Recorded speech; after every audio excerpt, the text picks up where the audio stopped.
Hello, thank you for listening to A Glimpse of the Kingdom. I am David Pendergrass. Being a pastor can be overwhelmingly rewarding and fulfilling, but one of the most difficult parts of being a pastor is that you are there when people are in terrible sorrow, and I have experienced that several times in pastoral ministry, and not too long ago, in fact, I was with a family and have been with them since, of course, when they tragically lost their son, a baby who wasn't more than a few months old, precious little boy, and to a precious family, just because of an accident, probably just some things that babies choke up and whatnot. I mean, just everything was fine. The next thing I know, they've lost their child. I mean, he's sleeping finally in the crib, and it's just terribly sad. This family's already been through enough heartache in life. They've been through all kinds of tragedy, and this thing on top of it is just horrible. So it's a very sad thing, and I want to do this podcast today understanding, I hope you understand, and if you don't know me, if you're a skeptic or atheist listening to this, and you don't know me well at all, if you're a faithful listener, then you know me a little more to realize that I come with these podcasts as pastorally as I can. But I want to be very clear off the bat is that the topic of today's podcast is not what I say or what I would say to people who are grieving. It's not. Though I have had theological discussions with people in the grief, I've had very short ones on purpose, and they've asked me sometimes in anger, where is God, and why is he doing this, and what's your answer, and why would he let this happen, and so forth. Those kind of things happen, those kind of demands. But I always say I have an answer, or I'm not going to talk about that, or we'll talk about that later. And here's why. There are two major reasons why I don't talk about theological reasons for loss when you're right in the middle of it. The first one is because humans can't process it anyway. They can't. When you're in a terrible traumatic experience, the front part of your brain, the prefrontal cortex, does start losing blood supply. It starts you might say, kind of shutting down. And you don't think clearly. So it's the first thing I'd say is it's pretty inefficient use of your time.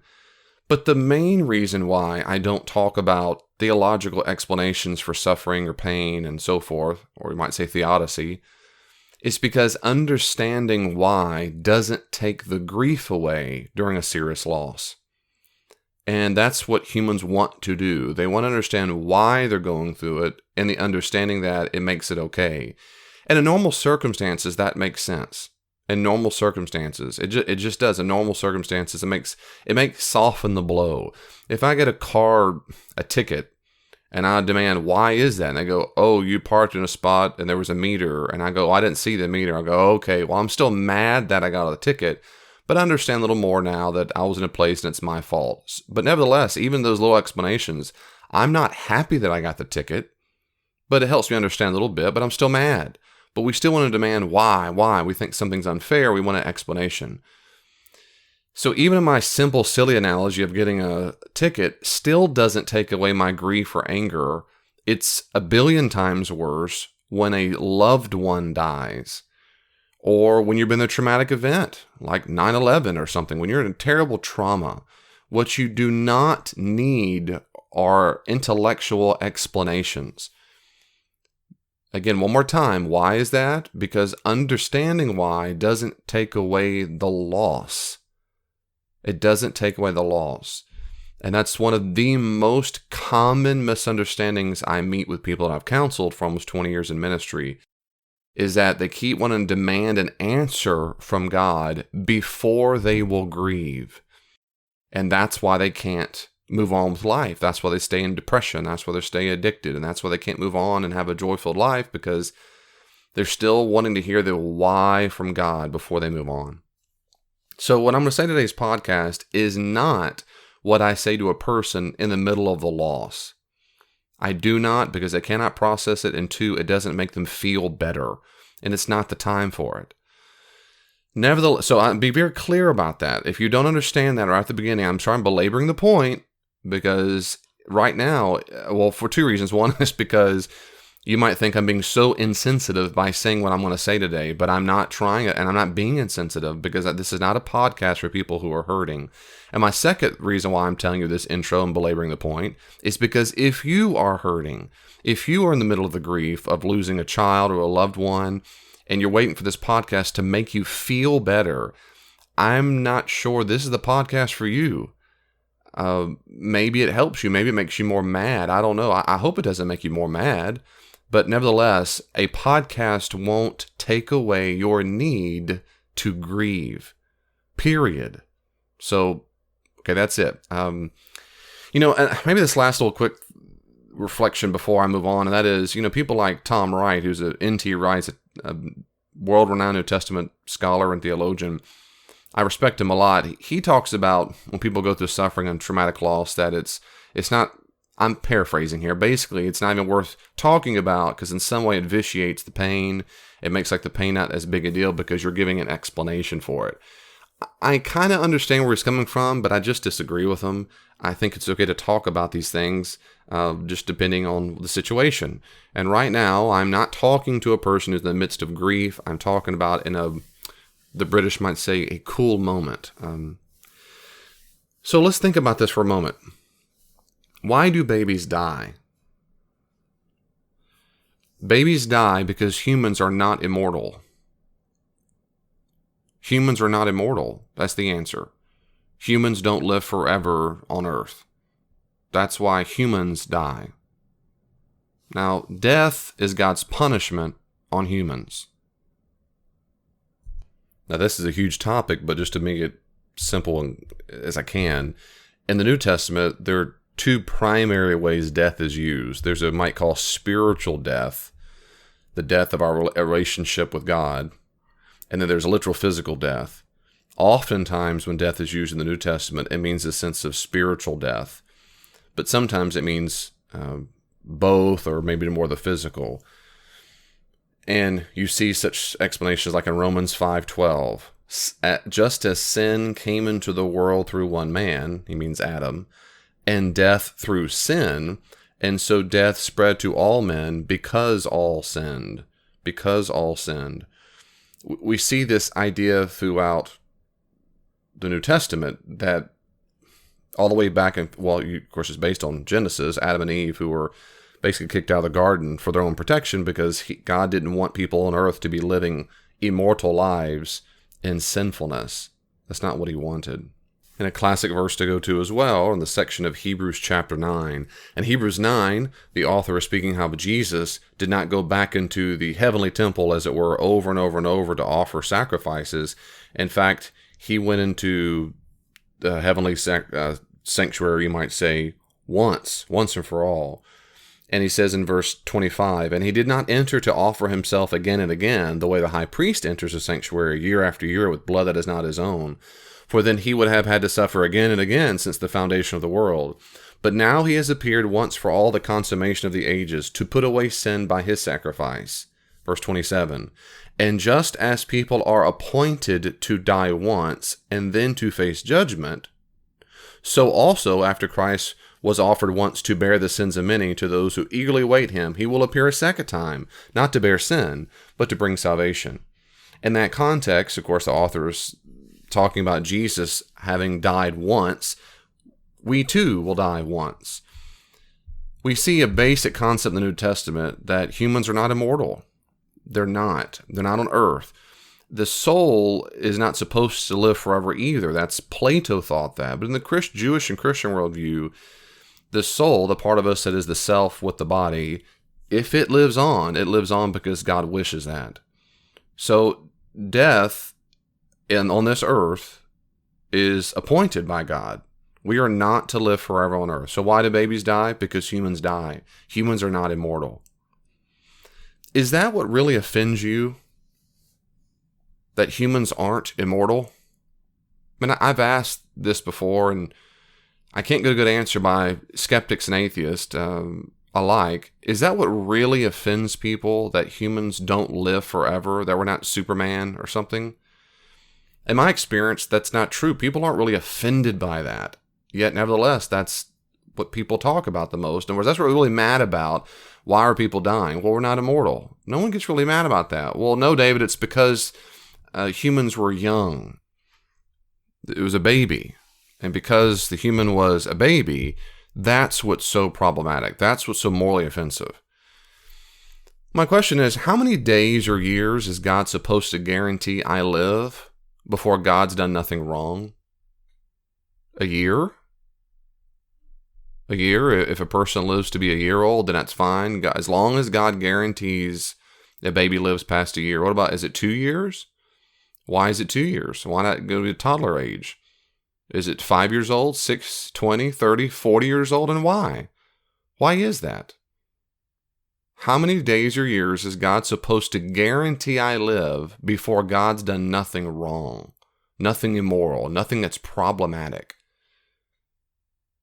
I don't know what would make a person happy. I'm really asking the question. I don't know what it is. And you say, well, David, a long life. A long life. A long life is absolutely culturally dependent. Right now, in 2018, as I do this podcast, is almost 2019, around the globe, life expectancy is quite desperate. It depends on where you live, depends on the country.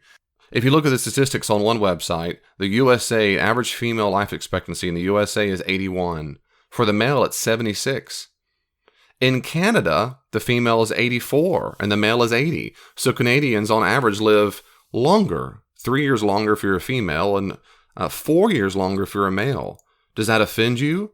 Are you mad? Do you get angry at God because they get to live 3 or 4 more years on average?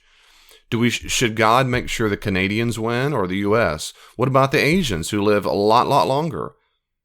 In the ancient world, it's worse. In the ancient world, the average expectancy was probably around in the 40s in general. In the time of Jesus, if you got into the 50s and 60s, you were old. I mean, it could happen. It could happen. Most people didn't live that long. They just didn't. See, we've confused what is average life expectancy with a moral duty of God to make sure I live that long. Now, this is absolute nonsense. It's nonsense. Average life expectancy changes on the region, the time, the culture, the health of the person, everything. And because we get accustomed to that number, the average life expectancy, we then project that upon God and say, God, whatever the average life expectancy is, you owe it to us humans to make sure we live at least that long. And if that's not what you mean, then what is it? How many years or days is it before all of a sudden God is not a villain because he didn't make sure you live that long or your loved one lived that long? Moreover, why is it most other cultures in the world, besides the Western world, especially in the ancient world, where death was just considered part of life? Why is it? Why is it we're so offended, but most people in the ancient world, particularly, and other parts of the world today, they're not offended at all? In the ancient world, when you look at Christians and Jews particularly, let's just leave them for a second. In the ancient world, where's the moral outrage at God? If you don't know, the answer is it's not there. You're hard-pressed to find any texts that are outraged that infant mortality rate in the ancient world was staggering compared to now. Babies died left and right in the ancient world. Mothers died during childbirth. What we don't have are mass, huge apostasies, whole groups of Christians abandoning the faith because their baby died. They had many more people die young for centuries. It's a very modern problem, a very modern complaint that God owes it to us to live a long life. What moral obligation has God not fulfilled by not making sure you live a long life? Where does that obligation come from? To whom is God reporting? Where does God get moral obligations? What other greater being is telling God what to do? Well, the answer is, in Christianity, nothing. No one. If you think God is breaking a moral code, then you don't understand the typical Orthodox understanding of God and any kind of Christian theism, and that is, he is the absolute center of morality. God is not reporting to anyone or anything else. The only way for God to be compelled to obey a moral obligation is if he were to command it himself. So what moral code, what moral regulation is God not honoring by not making sure our babies live forever or a long life. What moral law? What moral code? Where does it come from? It's like saying God broke the speed limit. Well, who tells God how fast he should travel? Where does that come from? Who designed that law, and then why in the world would God be morally obligated to obey it? God has no moral obligations from anything outside of his own character. And if God has not commanded himself to make sure our babies live to the age of 2 or whatever, then he is breaking no moral law. He has no moral obligation, period, to make sure that us humans live for a long time. Everyone knows that people have different moral obligations. Everybody knows that. Everybody knows that. No one gets mad about that. I do not expect my neighbors to take care of my children. They do not have that moral obligation. My neighbors on one side have, I think, 3 or 4 little kids. They don't expect me to raise their children. I am under no moral obligation to raise their children. And they're precious little kids, precious. But it's still not my moral job to make sure they're safe and fed and healthy and live a long life. Now, why is that? Because I'm not in the office of parent. It's not my moral obligation to make sure that's the case. Now, the point is, and I can go down a long list of any kind of analogy you want, we all know that moral obligations differ. They differ depending on the person, the office, the role, the role in life, the role in the job, the role in the subway or the car, the truck, at work, at home. Moral obligations are different depending on the situation of the person all the time. It is exactly like that with God. It is exactly like that. God has different moral obligations than you and I do. Just because you might have a moral obligation doesn't mean your neighbor has the same moral obligation. And Lord knows it doesn't mean God has the same moral obligation. God has designed the universe, at least the one we know, the part of it we know on earth, so that humans are held morally responsible for how we treat other humans. And even that is divvied up to various offices, like I just gave an analogy of raising children. But that's what God has designed for us. We have those moral commandments. God is under their moral commandment to make sure certain things happen.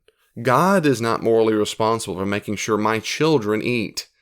God is not to blame if my children starve. It's not God's job to make sure my children have food today.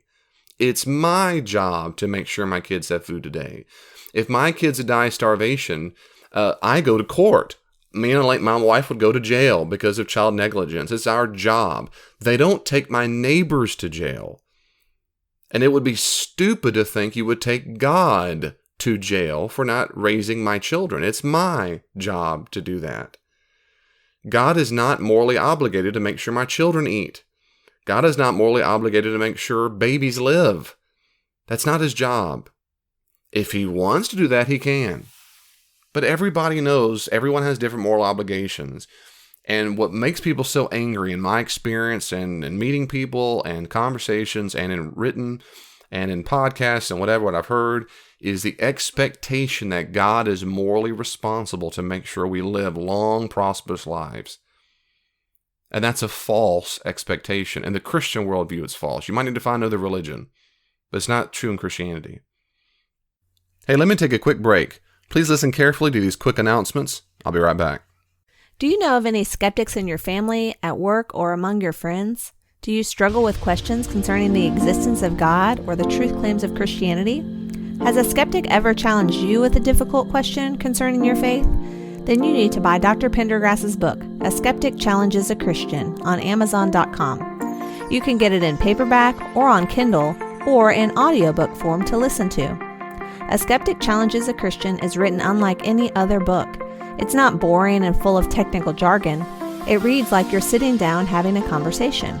As one reviewer said, "As a college student, I absolutely love this book. Dr. Pendergrass knows how to effectively answer a lot of the questions that my friends at school ask about my faith.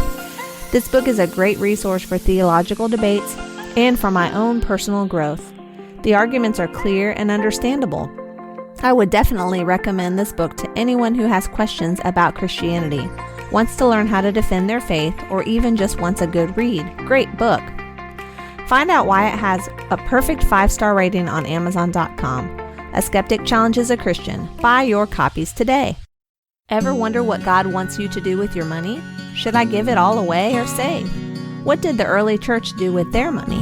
In Dr. Pendergrass's book, Give It Away, Reflections on How Christians Use Money, you'll get 4 short, powerful lessons on what to do with money based on some key texts from the New Testament. This is a wonderful guide for study and reflection. It even comes with reflection questions that are perfect for small group discussions. Give It Away, Reflections on How Christians Use Money. Buy your copies today on Amazon.com. Do you like receiving a glimpse of the kingdom for free? Would you like to support what God is doing through these resources? Then please consider donating to David Pendergrass Ministries, Inc. today at davidpendergrass.com. There, you can also sign up to receive Dr. Pendergrass's free blog on a wide range of theological, biblical, and relationship issues. That's davidpendergrass.com. Thank you for listening. Let's pick back up where we left off. The bottom line is, our lives are not our own. That's the bottom line. Our lives are not our own. If I lent you my truck, I have a pickup truck, as all Christians do, and that's just a joke. If I lent you my truck, I could, at any time I wish, demand my truck back. At any time I wanted to. It's my truck. Now, you could pretend the truck is yours. You could act like you fashioned the truck and that you're responsible for its existence. But that would be nonsense. The truck is mine. It's mine. See, that's the problem. You don't own your life. God does. It was never yours in the first place. It was never mine in the first place. Before we come to Jesus, we are all rebels driving around in God's truck doing horrible things with it. We think it's ours. We abuse it. This is why it is absolutely best to consider Jesus' demands as logical and reasonable. If you want to be his disciple, you have to deny yourself. Pick up your cross and follow him. You have to give up the truck. It's not yours. When you lose your life, you save it. It wasn't yours in the first place. We think it is. We think God owes it to us. He owes us the obligation to pretend like the truck we're driving around is ours, but it's not. It's not. Our lives are his. And at any time, any way, ever that he wants to, he can take the truck back. He cares what we do in his truck. It's his. So why do babies die? Because humans are not immortal. Why doesn't God guarantee that humans live a long life? Because he has no moral duty to do so. But who does God think he is? He's the designer and owner of your life. That's who he is. He owns you. You don't own yourself. You're either a rebel, living a delusional existence, driving around thinking that truck is yours, you can do what you want to with it. You're delusional. Or you have a firm grasp of reality and understand that you don't own your life, and your life was never meant to be used for your own wishes. Ever. It was never meant to be used for your own wishes. It was never yours in the first place. Yeah, David, but I wanted my baby to live a long life. Me too. Me too. We all do. Any rational, sane, healthy, normal human being wants their babies to grow up and live long lives. Everybody wants that, and we should want that. That's a good thing. And the proper response to losing loved ones, including babies, is grief. Is grief. But my hope is that you and I can really encourage one another or remind ourselves that God is not a villain and he's not absent and it's not worth losing your faith over. Our lives are gifts. They're gifts. We didn't earn it. We didn't ask to be brought into existence. And at any time God wants, the truck can go back home. And remember, in the Christian worldview, dying is moving locations. It's changing an address. That's what that is, including babies. God has the right to move us when he wants. Or do something miraculous to where we do keep living for a while. But nevertheless, whether it's 6-month-old, a 60-year-old, or a 120-year-old, whatever it might be, at no time, ever is our life our own. And to end with something that I actually told the father who lost the baby, I said several things, but one of the things I said was, your son is alive and well right now in the presence of Jesus, and you will see him again. That is the Christian hope. That is the Christian reality. Those are the facts of existence. Those babies are alive and well in the heavenly realm. To such belong the kingdom of God. The heavenly realm is full of all kinds of races and nationalities and age groups. Full. Laughing, playing, having the best conceivable experience. He has not abandoned our babies. He has not let them go. They are living the dream, and you will see them again. Amen. Well, the conversation isn't finished. You can always reach out to me on social media. Are you on Facebook? I am too. At Glimpse of the Kingdom. Glimpse of the Kingdom on Facebook. Be sure to like it and you can see updates there. Also, if you're on Twitter, check me out at Dr. D. Pendergrass, at Dr. D. Pendergrass, or at Glimpse the King, at Glimpse the King. And I try my best to respond to comments and questions on there as quickly as I can. If you want more, there are many more resources on the podcast and my blog. Go to my website, davidpendergrass.com, and you can see a full list of the podcast, and my blog is available for free. Are you active in a church right now? I'd be happy to come out to your church and do all kinds of classes and workshops there. Check out davidpendergrassconsulting.com, davidpendergrassconsulting.com for more information. And may God in His great grace give you even just a glimpse of His kingdom this week. See you next time.